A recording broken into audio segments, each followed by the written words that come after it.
Okay, folks, so it's time to oil up like it's a P. Diddy party. And I'm not talking about that type of oil, okay? I'm talking about fragrance oils, oud, musk, frankincense, all that good stuff. So we're gonna look at how you use them and what are the different types and what you should look out for. Get your pen and paper, let's start. Okay, so oud comes into many different parts.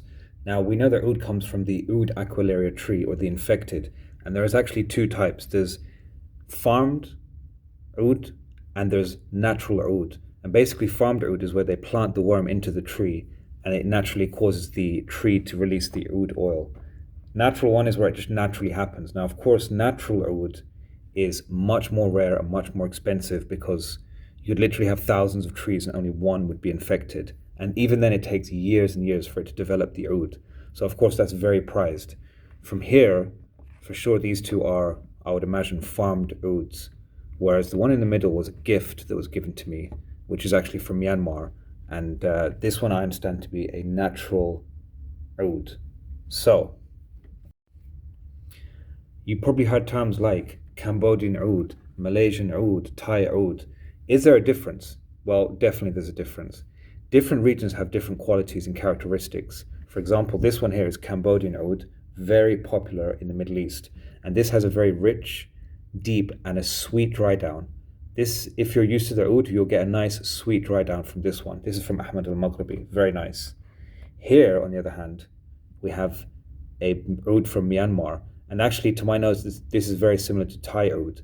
And Thai oud typically has a dry, smoky, and woody nature. You can also get oud from India, and Indian oud is very famous for being very animalic. Indian oud is not for beginners. So that's some of the types we have here. And here, actually, we have a mix. This is what's called a khalta, which is a blend between oud and I believe some deer musk and maybe rose or something like this. And I mean, you know it's deer musk because the actual plastic has been stained from this. This is very strong. So these are some of the three types of oud you can get. So how is it this man's having that reaction and other people like myself love oud? Well, the thing with oud is, and the analogy I always give, it's kind of like chili. You see, if you give someone spicy food and they're not used to chili, they're not going to enjoy anything about the dish. They're not going to appreciate the flavors. They're just going to be overwhelmed by the sensation of heat in their mouth. And oud is the same. If you're not used to it, it's just going to overwhelm you. So you need to get used to it. The other thing you have to know about oud, and this is very important, the Arabs have a term, they call it tabrid. Tabrid literally means cooling down. So how does oud cool down? Well, when you first get it, and it hasn't sat down and settled into your skin, it's like, how can I say, it's almost very active, very strong. However, as it settles down, it cools down, so to speak. The other facets of the oud start to reveal themselves slowly. And this is a very important factor to know. If you're wearing oud oil, if you want it to be pleasant to people around you, you should probably wear it at least half an hour before you leave the house. Give it time to settle down, to cool down, so to speak. And then those other facets I spoke about, the woodiness, the smokiness, the sweetness, they will start to come out and reveal themselves over time. And that's what people really who get into oud oil, they start to love about it, is there really is a journey. When these things dry down, it's quite an amazing process from going from the animalic opening to a very interesting set of notes that come out over time. The second thing to remember about oud is if you just stick your nose into some oud oil, is that oud is designed to be smelled in the air. You see, it's kind of like how can I say? It's like an americano. If you put and you have an espresso, so the oud oil is like the espresso, and the air is like the water. If you have too high a concentration of the espresso, it's going to be bitter. Too little, and it's going to be too light. So you want that balance. But oud, when it's in the air, it smells different when you put it right on your skin, you see? And that really reduces that animalic feel. So people around you are going to smell it in a different way than you're going to smell it on yourself. And one last thing I want to mention about oud as well is if you look in all cases here, and anywhere, anyone that's been in the Middle East, the oud usually comes like this, you see? This is like a stick, like a glass or a plastic stick. And there's a reason for that. If you see an oud, someone said to me this was oud, this one here. Oud, generally speaking, it doesn't come on these roller balls. And there's a very simple reason for that. That's about the viscosity of the oud. Oud is just a bit too thick to be rolled out. So if you see an oud coming in a roller ball or a roller type of attar, that's not real oud, okay? Oud is generally speaking, it's thick, it needs to come out on a stick or something like this. Okay, next up, as it's summer, usually it's understood in the Middle East, or the Gulf at least, oud is for the winter, and misk or musk, white musk, is for the summer. So here we have an example of some musks. Now, sometimes you get this as like a really thick white type of creamy musk. This is just pure white musk.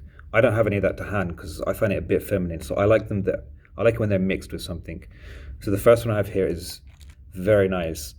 This is basically, yeah, white musk. Let's put some of that on. White musk with some ginger, florals, and lemon. This is a very nice white musk with jasmine. Smells very nice. And this one is one of my favorites. It's got vanilla and lemon. So musk is designed to be very light. Usually it's worn around the house during the summer, and it really gives a nice, clean feel, and is a really good base layer for many, many perfumes. Okay, so this one is Luban, frankincense oil. This is very strong. This stuff is nuclear. I don't know how the hell I got through so much oil.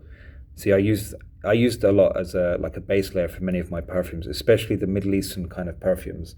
You literally just dab it from the top like this onto your hand, wherever you want to put it. Very strong and very projecting. Okay, the last type, and this is really become very popular over the years, especially in the recent few years, is basically famous perfumes made into oil concentration. And they usually come like this in these little rollers. And yeah, I like to use these to layer with the actual perfume. So I think I have like, what do we have here? Yeah, Tabacalor, Terre d'Hermes, whatever, things like this, any kind of famous perfume. And you can find loads of people doing this now. They just basically put them into oil concentration, and you can layer it or you can wear them on their own. And they're usually very long lasting as well. So yeah, I think people are becoming more and more aware of these oils, and they're using them a lot more. They're very convenient. They don't have some of the chemicals, etc., that you would find in like alcohol-based perfumes. So some people prefer them for that reason. A few things to know about them. They come in different sizes here in the Middle East. Traditionally, they're sold in what is called a tola, which is an Indian word meaning 10 grams. So they can come on a whole tola, a half tola, or a quarter tola. I don't have a full tola, but this is like a quarter, and this is a half tola. And you've got different kind of price ranges. Like this one is from Ahmed Maghribi. I can't remember how much this was, but it wasn't too expensive. Maybe like $40-50 for this one. This one, on the other hand, is from a company called Abdul Rashid.